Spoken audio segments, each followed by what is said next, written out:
ਵਾਹਿਗੁਰੂ ਜੀ ਕਾ ਖਾਲਸਾ ਵਾਹਿਗੁਰੂ ਜੀ ਕੀ ਫਤਿਹ। ਬਾਣੀ ਭਗਤ ਰਵਿਦਾਸ ਜੀ ਕੀ। ਦੁਰਲਭ ਜਨਮ ਪੁਨ ਫਲ ਪਾਇਓ, ਬਿਰਥਾ ਜਾਤ ਅਬ ਵਿਕੀ। ਰਾਜੀ ਇੰਦਰ ਸੰਸਰ ਗ੍ਰਹਿ ਆਸਨ, ਬਿਨ ਹਰ ਭਗਤ ਕਹੋ ਕਹਿ ਲੇਖੀ। ਨਾ ਵਿਚਾਰਿਓ ਰਾਜਾ ਰਾਮ ਕੋ ਰਸ, ਜਿਹ ਰਸ ਅਨਰਸ ਵਿਸਰ ਜਾਹੀ ਰਹਾਉ। ਜਾਨ ਅਜਾਨ ਪਏ ਹਮ ਬਾਬਰ, ਸੂਚ ਅਸੂਚ ਦਿਵਸ ਜਾਹੀ। ਇੰਦਰੀ ਸਬਲ ਨਿਵਲ ਵਿਵੇਕ ਬੁੱਧ, ਪਰਮਾਰਥ ਪ੍ਰਵੇਸ਼ ਨਹੀਂ। ਕਹੀਅਤ ਆਨ ਅਚਰਿਅਤ ਅਨ, ਕਛ ਸਮਝ ਨਾ ਪਰੇ ਅਪਰ ਮਾਇਆ। ਕਹਿ ਰਵਿਦਾਸ ਉਦਾਸ ਦਾਸ ਮਤ, ਪਰ ਹਰ ਕੋਪ ਕਰੋ ਜੀ ਦਇਆ। ਦੁਰਲਭ ਜਨਮ ਪੁਨ ਫਲ ਪਾਇਓ, ਬਿਰਥਾ ਜਾਤ ਅਵਿਵੇਕੇ। ਕੀ ਸਮਝਾਉਂਦੇ ਆ ਭਗਤ ਜੀ? ਬੜੀ ਦੇਰ ਬਾਅਦ ਮਨੁੱਖਾ ਦੇਹੀ ਮਿਲਦੀ ਹੈ। ਹੂੰ ਆਇਆ ਦੂਰੋਂ ਚੱਲ ਕੇ, ਤੱਕੀ ਤੋ ਸਰਣਾਏ ਜਿਓ। ਮੈਂ ਆਸਾ ਰੱਖੀ ਚਿੱਤ ਮੇ, ਮੇਰਾ ਸਭੋ ਦੁੱਖ ਗਵਾਏ ਜਿਓ। ਜਿਹੜੇ ਅੰਤਰਾਤਮਾ 'ਚ ਧਿਆਨ ਰੱਖਦੇ ਨੇ, ਉਹਦੀ ਕਿਰਪਾ ਰਹਿਮਤ ਨਾਲ ਉਹਨਾਂ ਦਾ ਤੋਂ ਛੁਟਕਾਰਾ ਹੋ ਜਾਂਦਾ। ਜੰਮਣ ਮਰਨ ਦਾ ਸੰਸਾਰ 'ਚੋਂ ਭਵਸਾਗਰੋਂ ਪਾਰ ਕਰ ਜਾਂਦੇ ਨੇ। ਗੁਰ ਸ਼ਬਦ ਨਾਲ ਜੁੜ ਕੇ ਪਾਰ ਉਪਾਰ ਪ੍ਰੀਤਮ ਗੁਰ ਸ਼ਬਦ ਲੰਘਾਵੇ। ਹੁਕਮ 'ਚ ਚੜ੍ਹਦਾ ਆਉਂਦਾ ਪੌੜੀਆਂ, ਸਤਿਗੁਰੂ ਜਾਗਤਾ ਹੈ ਦਿਓ। ਭੋਲੀ ਮਾਲਣੀ ਹੈ ਉਹ। ਹਰ ਇੱਕ ਜੂਨੀ 'ਚ ਆ ਕੇ ਜੀ ਭੁੱਲ ਜਾਂਦਾ ਹੈ। ਸਤਿਗੁਰੂ ਜਾਗਦਾ ਹੈ, ਪੌੜੀਆਂ ਚੜ੍ਹਦਾ, ਮਨੁੱਖਾ ਦੇ ਹੀ ਲਾਸਟ ਹੁਕਮ ਚੱਲਦਾ ਪਹੁੰਚਦਾ। ਸਤਿਗੁਰੂ ਸਮਝਾਉਂਦੇ ਨੇ ਭਗਤ ਜੀ, ਦੁਰਲਭ ਜਨਮ ਪੁੰਨ ਫਲ ਪਾਇਓ। ਇਹ ਪੁੰਨ 'ਚ ਮਿਲਿਆ ਇਹਨੂੰ, ਥੱਲਿਓਂ ਤਰਾਸ ਤਰਾਸ ਕੇ ਬੁੱਧੀ ਇਹਦੀ ਹੀਰਾ ਜਨਮ। ਇਹ ਲਾਸਟ ਪੌੜੀ ਜੀ। ਹੁਣ ਇੱਥੋਂ ਚੁੱਕ ਗਏ ਆਪਾਂ, ਫਿਰ ਜੰਮਣ ਮਰਨ ਨੂੰ ਚਲੇ ਜਾਵਾਂਗੇ। ਨਾਨਕ ਮੇਰ ਸਰੀਰ ਕਾ ਆਸਾ ਕੀ ਵਾਰ ਸਤਿਗੁਰਾਂ ਨੇ ਸਮਝਾਇਆ। ਸਭ ਤੋਂ ਉੱਚੀ ਲਾਸਟ ਪੌੜੀ ਇਹ ਮਨੁੱਖਾ ਦੇ ਹੀ ਹੈ। ਉਹਦੇ ਬਾਰੇ ਭਗਤ ਜੀ ਸਮਝਾਉਂਦੇ ਨੇ, ਦੁਰਲਭ ਜਨਮ ਪੁੰਨ ਫਲ ਪਾਇਓ, ਬਿਰਥਾ ਜਾਤ ਅਬ ਵੇਕੇ। ਅਬ ਵੇਕੇ ਤੋਂ ਭਾਵ ਗੁਰਮਤ ਤੋਂ ਬਿਨਾਂ, ਗੁਰੂ ਕੀ ਮਤ ਤੋਂ ਬਿਨਾਂ ਸਮਾਂ ਸਾਡਾ ਐਵੇਂ ਹੀ ਜਾ ਰਿਹਾ। ਔਧ ਘਟੇ ਦਿਨ ਸਰਨਾਰੇ, ਦਿਨ ਰਾਤ ਸਮਾਂ ਘਟ ਰਿਹਾ, ਪਰ ਸਾਨੂੰ ਇਹਦਾ ਗਿਆਨ ਨਹੀਂ। ਗੁਰਮਤ ਤੋਂ ਬਿਨਾਂ ਇਹ ਗਿਆਨ ਨਹੀਂ ਹੁੰਦਾ ਹੈਗਾ। ਬਿਰਥਾ ਜਾਤ ਅਬ ਵੇਕੇ, ਪਿੱਛੇ ਵੀ ਭਗਤ ਜੀ ਨੇ ਆਪਾਂ ਵਿਚਾਰ ਕੀਤੀ, ਸਮਝਾਇਆ ਭਗਤ ਜੀ ਨੇ। ਵਿਦਿਆ ਸਿਉ ਹਤਕੀਨ, ਵਿਵੇਕ ਦੀਪ ਮਲੀਨ। ਵਿਦਿਆ ਸੰਸਾਰੀ ਰਾਜ ਪਾਟ ਉੱਚੇ ਰੁਤਬੇ ਨਾਲ ਅਸੀਂ ਜੁੜਦੇ ਨੇ, ਸਾਨੂੰ ਗਿਆਨ ਨਹੀਂ ਹੁੰਦਾ। ਸਮਾਂ ਨਿਕਲ ਜਾਂਦਾ ਹੈ, ਬੁੱਧੀ ਮਲੀਨ ਹੁੰਦੀ ਰਹਿੰਦੀ ਹੈ, ਜਾਨੂੰ ਭਾਈ ਕਾਲ ਆ ਜਾਂਦਾ ਹੈ। ਜਿਹੜਾ ਸਾਡਾ ਸਮਾਂ ਜਾ ਰਿਹਾ, ਉਹਦੇ ਬਾਰੇ ਭਗਤ ਜੀ ਸਮਝਾ ਰਿਹਾ। ਰਾਜੇ ਇੰਦਰ ਸੰਸਰ ਗ੍ਰਹਿ ਆਸਨ, ਬਿਨ ਹਰ ਭਗਤੀ ਕਹੋ ਕਹਿ ਲੇਖੇ। ਜੇ ਆਪਾਂ ਭਗਤੀ ਪੜ੍ਹੀਏ ਤਾਂ ਭਗਤ ਜੀ ਸਮਝਾਉਂਦੇ, ਹਰੀ ਦੀ ਭਗਤੀ ਤੋਂ ਬਿਨਾਂ ਜਿੰਨੇ ਵੀ ਸੰਸਾਰੀ ਉੱਚੇ ਰੁਤਬੇ ਰਾਜ ਪਾਟ ਕਾਇਮ ਕਰਦੇ ਹਾਂ, ਜਿਹੜਾ ਦਾ ਆਪਦਾ ਰਾਜ ਪਾਟ ਹੈ, ਅੰਤਰ ਦੁਨੀਆ ਅਤਰੀਬ ਦੁਨੀਆ ਕਹਿ ਲਈਏ, ਉਹ ਆ ਅਸਲੀ ਰਾਜ। ਇਹ ਤਾਂ ਰਾਜ ਕੁਛ ਵੀ ਨਹੀਂ ਹੈਗਾ। ਤਖਤ ਵਹਿ ਤਖਤੇ ਕੇ ਲੈਕ, ਉਹ ਤਖਤ ਹੈ ਜਿਹੜਾ ਸਦੀਵੀ ਹੈ ਆਤਮਾ ਦਾ।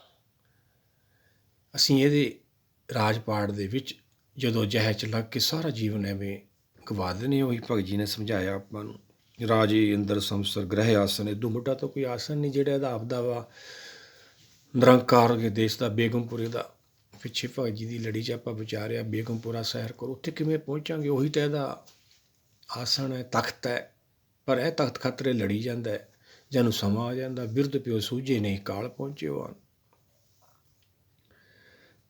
ਰਾਜੇ ਇੰਦਰ ਸੰਸਰ ਗ੍ਰਹਿ ਆਸਨ ਬਿਨ ਹਰ ਭਗਤੀ ਕਹੋ ਕਹਿ ਲੇਖੇ ਨਾ ਵਿਚਾਰਿਓ ਰਾਜਾ ਰਾਮ ਕੋ ਰਸ। ਇਹ ਵਿਚਾਰਿਆ ਨਹੀਂ ਅਸੀਂ ਸਤਿਗੁਰਾਂ ਦਾ ਸ਼ਬਦ ਵੀ ਆਪਾਂ ਸ਼ਲੋਕ ਲੈ ਲਈਏ 9ਵੇਂ ਪਾਤਸ਼ਾਹ ਦਾ, ਵਾਵਰੇ ਤੈ ਗਿਆਨ ਵਿਚਾਰ ਨਾ ਪਾਇਓ, ਕਬੀਰ ਜੀ ਨੇ ਵੀ ਸਮਝਾਇਆ।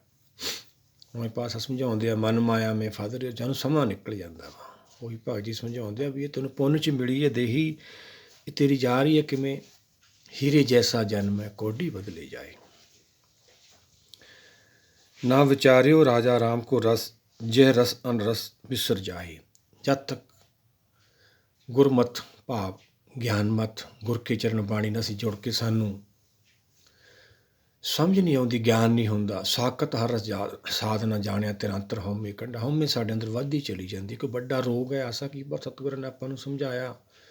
ਹਉਮੈ ਦੀਰਘ ਰੋਗ ਹੈ ਦਾਰੂ ਵੀ ਸਮਾਹੇ, ਕਿਰਪਾ ਕਰੇ ਤਾਂ ਆਪਣੀ ਤਾਂ ਗੁਰ ਕਾ ਸ਼ਬਦ ਕਮਾਏ। ਸ਼ਬਦ ਦੀ ਕਮਾਈ ਤੋਂ ਬਾਅਦ ਹੀ ਆਪਾਂ ਨੂੰ ਸਾਰੀ ਖੇਲ ਸਮਝ ਆਉਣੀ, ਇਹ ਕਿਰਪਾ ਲੈਣੀ ਹੈ ਫਿਰ ਸਮਝ ਆਉਣੀ ਹੈ ਉਹ ਰਾਜ ਕਿਹੜਾ ਹੈ ਜਿਹੜਾ ਸਾਤੋਂ ਵਿਛੜ ਗਿਆ ਵਾ। ਰਹਾਓ ਜਾਨ ਅਜਾਨ ਪਏ ਹਮ ਬਾਵਰ, ਸੋਚ ਐ ਸੋਚ ਦਿਸ ਜਾਈ। ਜਾਣਦੇ ਵੀ ਹੈ, ਅਨੇਕਾਂ ਉਪਦੇਸ਼ ਪਏ ਨੇ ਆਪਣੇ ਕੋਲ, ਐਸੋ ਇਹ ਸੰਸਾਰ ਪੇਖਣਾ ਰਹਿਣ ਨਾ ਕੂ ਪਈਏ ਰੇ, ਫਿਰ ਵੀ ਕੁਛ ਨਹੀਂ ਕਰ ਸਕਦੇ। ਜੋ ਉਪਜੋ ਸੋ ਬਿਨਸੈ ਪਰੋ, ਅੱਜ ਕੇ ਕਾਲ ਜਾਣਦੇ ਹਾਂ, ਬਾਣੀ ਵੀ ਪੜ੍ਹਦੇ ਹਾਂ, ਵਿਚਾਰਦੇ ਹਾਂ। ਮਾਣਕ ਕੀ ਟੇਕ ਬਿਰਥੀ ਜਾਣ ਦੇਵਨ ਕੋ ਏਕੇ ਭਗਵਾਨ, ਨਾਨਕ ਚਿੰਤਾ ਮਤ ਕਰੋ ਚਿੰਤਾ ਤੇ ਸੀ ਇਹ ਜਲ ਮੇ ਜੰਤੂ ਪਾਏ ਤਿੰਨਾ ਪੀਰੋ ਜੀ ਦੇ। ਪਰ ਫਿਰ ਵੀ ਅਸੀਂ ਅਜਾਣ ਬਣੇ ਹੋਏ ਹਾਂ, ਬਾਣੀ ਨੂੰ ਸਤ ਕਰਕੇ ਨਹੀਂ ਮੰਨਦੇ, ਕਿਰਪਾ ਨਹੀਂ ਹੋਈ ਸਾਡੇ 'ਤੇ। ਸਤਿਗੁਰ ਕੀ ਬਾਣੀ ਸਤ ਸਤ ਕਰ ਜਾਣੋ, ਗੁਰ ਸਿੱਖੋ ਕਰਤਾ ਮੁੱਖੋਂ ਆਪ ਘਟਾਵੇ। ਕਰਤੇ ਪੁਰਖ ਦੀ ਬਾਣੀ ਹੈ ਭਾਈ, ਇਹਨੂੰ ਸਤ ਕਰਕੇ ਮੰਨਣਾ। ਜਾਨ ਅਜਾਨ ਪਏ ਹਮ ਬਾਵਰ, ਸੋਚ ਦਿਵਸ ਜਾਹੀ। ਇੰਦਰੀ ਸਬਲ ਨਿਵਲ ਵਿਵੇਕ, ਬੁੱਧ ਪਰਮਾਰਥ ਪ੍ਰਵੇਸ਼ ਨਹੀਂ। ਇੱਕ ਸਵਾਰਥ ਹੁੰਦਾ ਹੈ ਮਨ ਦਾ, ਸੁਭਾਅ ਸਵਾਰਥ, ਧਰਮ ਕਰਮ ਵੀ ਕਰਦਾ ਸਵਾਰਥ ਕਰਕੇ। ਪਰਮਾਰਥ ਹੈ ਸਵਾਰਥ ਦਾ ਤਿਆਗ। ਬੁੱਧੀ ਨਿਵਲ ਹੋ ਗਈ, ਇੱਛਾ ਇੰਨੀਆਂ ਵੱਧ ਗਈਆਂ, ਫਰੀਦਾ ਵੇੜਾ ਬੰਧ ਨਾ ਸਕਿਓ ਬੰਧਨ ਕੀ ਵੇਲਾ। ਆਪਾਂ ਪਿੱਛੇ ਵੀ ਬਾਬਾ ਫਰੀਦ ਦੇ ਸਲੋਕਾਂ 'ਚ ਵਿਚਾਰਿਆ ਸੀ, ਬੁੱਧੀ ਮਨ ਨੂੰ ਖੁਸ਼ ਕਰਦੀ ਕਰਦੀ ਬੋਤਲ 'ਚੋਂ ਬਾਹਰ ਨਿਕਲ ਗਿਆ, ਹੁਣ ਵੱਸ 'ਚ ਨਹੀਂ ਆਉਂਦਾ ਹੈਗਾ। ਨਿਵਲ ਹੋ ਗਈ, ਕਮਜ਼ੋਰ ਹੋ ਗਈ। ਕਿਵੇਂ ਸ਼ਕਤੀ ਨੂੰ ਮਿਲੇ ਦੁਬਾਰਾ? ਆਤਮ ਗਿਆਨ, ਗੁਰ ਸ਼ਬਦ ਦੇ ਗਿਆਨ ਨਾਲ। ਫਿਰ ਇਹਨੇ ਮਨ ਨੂੰ ਵੱਸ ਕਰਨਾ। ਮੈਂ ਜੇ ਵਿਚਾਰਧਾਰਾ ਨਾਲ ਆਪਾਂ ਜੁੜਾਂਗੇ, ਮਨ ਜੀਤੇ ਜਗ ਜੀਤ, ਫਿਰ ਸਾਡਾ ਇਹ ਖੇਲ ਸ਼ੁਰੂ ਹੋਣਾ। ਹਾਲੇ ਤਾਂ ਅਸੀਂ ਮਨ ਦੇ ਵਸ ਹੈ, ਕਾਲ ਦੇ ਵਸ ਕਹਿ ਲਈਏ। ਉਹੀ ਭਗਤ ਜੀ ਸਮਝਾਉਂਦੇ ਆ, ਇੰਦਰੀ ਸਬਲ ਨਿਵਲ ਵਿਵੇਕ, ਬੁੱਧ ਪਰਮਾਰਥ ਪ੍ਰਵੇਸ਼ ਨਹੀਂ। ਪਰਮਾਰਥ ਉੱਤੇ ਜਾ ਹੀ ਨਹੀਂ ਪਰਮਾਰਥ ਦੇ ਰਾਹ 'ਤੇ, ਬੁੱਧ ਬਲ ਹੈ ਹੀ ਨਹੀਂ ਸਾਡੇ ਕੋਲ। ਬੁੱਧ ਬਲ ਕਿਵੇਂ ਮਿਲੂ ਸਾਨੂੰ? ਸਤਿਗੁਰਾਂ ਦੇ ਵਚਨ ਲਈ ਆਪਾਂ ਸੁਖਮਨੀ ਸਾਹਿਬ ਦੇ, ਗੁਰ ਕੀ ਮਤੁ ਲਿਹੋ ਆਣੇ, ਭਗਤੀ ਬਿਨਾ ਵੈ ਡੂਬੇ ਸਾਣੇ। ਗੁਰ ਕੀ ਮਤ ਆਪਾਂ ਲੈਣੀ। ਜਦੋਂ ਗੁਰਬਾਣੀ ਨਾਲ ਆਪਾਂ ਜੁੜਦੇ ਹਾਂ ਵਿਚਾਰਧਾਰਾ ਨਾਲ, ਫਿਰ ਆਪਾਂ ਨੂੰ ਗਿਆਨ ਮਿਲਦਾ। ਇਹਨੂੰ ਗਿਆਨ ਮਤ ਕਹਿੰਦੇ ਆ, ਗਿਆਨੀਆਂ ਦਾ ਮਾਰਗ ਹੈ। ਫਿਰ ਇਹ ਨਿਵਲ ਤੋਂ ਵੱਲ ਵਾਲੀ ਬੁੱਧੀ ਹੁੰਦੀ ਹੈ, ਫਿਰ ਮਨ ਨੂੰ ਵਸ ਕਰ ਲੈਂਦੀ, ਫਿਰ ਆਪਦੇ ਘਰ ਚਲੇ ਜਾਂਦੇ ਆ, ਫਿਰ ਇਹ ਪਰਮਾਰਥ 'ਤੇ ਚੱਲਦੇ ਨੇ। ਕਹੀਅਤ ਆਨ ਅਚਰੀਅਤ ਅਨਕਸ਼, ਸਮਝ ਨਾ ਪਰੇ ਅਪਰ ਮਾਇਆ। ਮਾਇਆ ਬੜੀ ਸ਼ਕਤੀਸ਼ਾਲੀ ਹੈ, ਸਾਡੀ ਬੁੱਧ ਬਲ ਦਾ ਵਿਸ਼ਾ ਨਹੀਂ। ਅਸੀਂ ਤੂੰ ਪਾਰ ਕਰ ਜੀਏ, ਪਾਰ ਉਹ ਪਾਰ ਪ੍ਰੀਤਮ ਗੁਰ ਸ਼ਬਦ ਲਗਾਵੇ। ਗੁਰ ਸ਼ਬਦ ਦਾ ਗਿਆਨ ਲੈਣਾ ਸੀ, ਮਾਇਆ ਪਾਰ ਹੋਣੀ ਸੀ। ਮਾਇਆ ਤਾਂ ਪਾਰ ਹੀ ਨਹੀਂ ਹੋਈ, ਸਰੀਰ ਕਰਕੇ ਸੀ ਪੂਰਨ ਹੋ ਗਈ, ਉਹ 'ਚੋਂ ਹੰਕਾਰ ਪੈਦਾ ਹੋ ਗਿਆ। ਸਮਾਂ ਹੀ ਜਾ ਰਿਹਾ ਵਾ ਕਿ ਬਾਣੀ ਪੜ੍ਹਦੇ ਵੀ ਹਾਂ ਪਰ ਅਸੀਂ ਕਮਾਈ ਨਹੀਂ ਕਰਦੇ। ਕਹਿੰਦੇ ਹਾਂ ਸਾਰਾ ਕੁਛ ਕੁਦਰਤ ਕਰਦੀ ਹੈ ਪਰ ਮੰਨਦੀ ਨਹੀਂ ਹੈ। ਕਹੀਅਤ ਆਨ ਅਚਰੀਅਤ ਅਨ, ਅਚਰਨ ਸਾਡਾ ਕੁਛ ਹੋਰ ਹੈ। ਸਮਝ ਨਾ ਪਰੇ, ਸਮਝ ਨਹੀਂ ਆਉਂਦੀ ਸਾਨੂੰ ਅਪਰ ਮਾਇਆ। ਕਹੇ ਰਵਿਦਾਸ ਉਦਾਸ ਦਾਸ ਮਤ, ਪਰ ਹਰ ਕੋਪ ਕਰੋ ਜੀ ਦਿਆ। ਹੇ ਦਾਤਾ, ਮੈਂ ਸੰਸਾਰ ਨੂੰ ਸਮਝਾ ਸਮਝਾ ਕੇ ਥੱਕ ਗਿਆ, ਤੂੰ ਹੀ ਕਿਰਪਾ ਕਰ ਇਹਨਾਂ 'ਤੇ, ਜੀਵਾਂ 'ਤੇ ਕਿਰਪਾ ਕਰ ਦੇ। ਕੋਪ ਤੋਂ ਭਾਵ ਇਹਨਾਂ ਦਾ ਬੁਰਾ ਨਾ ਮੰਨੀ, ਕ੍ਰੋਧ ਨਾ ਕਰੀ, ਇਹਨਾਂ ਨੂੰ ਸਮਝੀ ਇੰਨੀ ਗਾ, ਤੂੰ ਇਹਨਾਂ 'ਤੇ ਦਇਆ ਕਰ, ਇਹਨਾਂ ਦਾ ਛੁਟਕਾਰਾ ਹੋ ਜਾਵੇ। ਸਤਿਗੁਰਾਂ ਦੇ ਵਚਨ ਵੀ ਆਪਣੇ ਕੋਲ, ਜਗਤ 'ਚ ਲੰਦਾ ਰੱਖ ਲੈ ਆਪਣੀ ਕਿਰਪਾ ਧਾਰ। ਭਗਤ ਗੁਰੂ ਸਿੱਖ ਜਿੰਨੇ ਵੀ ਹੁੰਦੇ ਇਹੀ ਬੇਨਤੀ ਕਰਦੇ ਨੇ, ਇਹ ਦਾਤਾ ਤੂੰ ਰਹਿਮਤ ਕਰ, ਕਿਉਂਕਿ ਅਸੀਂ ਸੰਸਾਰੀ ਜੀਵ ਹਾਂ, ਸਾਨੂੰ ਗਿਆਨ ਨਹੀਂ ਹੁੰਦਾ। ਉਹੀ ਅੱਜ ਆਪਣੇ ਕੋਲ ਲਿਖਤ ਭਗਤ ਗੁਰੂ ਸਾਹਿਬਾਨਾਂ ਦੀ ਬਾਣੀ, ਸ੍ਰੀ ਗੁਰੂ ਗ੍ਰੰਥ ਸਾਹਿਬ, ਇਹਦੇ ਨਾਲ ਆਪਾਂ ਜੁੜਨਾ। ਇਹ ਵਿਚਾਰਧਾਰਾ ਨਾਲ ਜੁੜਾਂਗੇ ਆਪਾਂ, ਫਿਰ ਆਪਣਾ ਸੰਸਾਰ 'ਤੇ ਆਉਣਾ ਸਫਲ ਹੋਣਾ ਵਾ। ਉਹਦੀ ਕਿਰਪਾ ਰਹਿਮਤ ਲੈਣੀ ਹੈ। ਉਹੀ ਭਗਤ ਜੀ ਸਮਝਾਉਂਦੇ ਆ, ਦੁਰਲਭ ਜਨ ਪੁੰਨ ਫਲ ਪਾਇਓ, ਬਿਰਥਾ ਜਾਤ ਬਵੇਕੇ। ਭਾਈ ਸਮਾਂ ਜਾ ਰਿਹਾ ਵਾ, ਇਹ ਆਪਾਂ ਗੁਰ ਕੇ ਚਰਨ ਬਾਣੀ ਨਾਲ ਜੁੜਨਾ ਹੈ।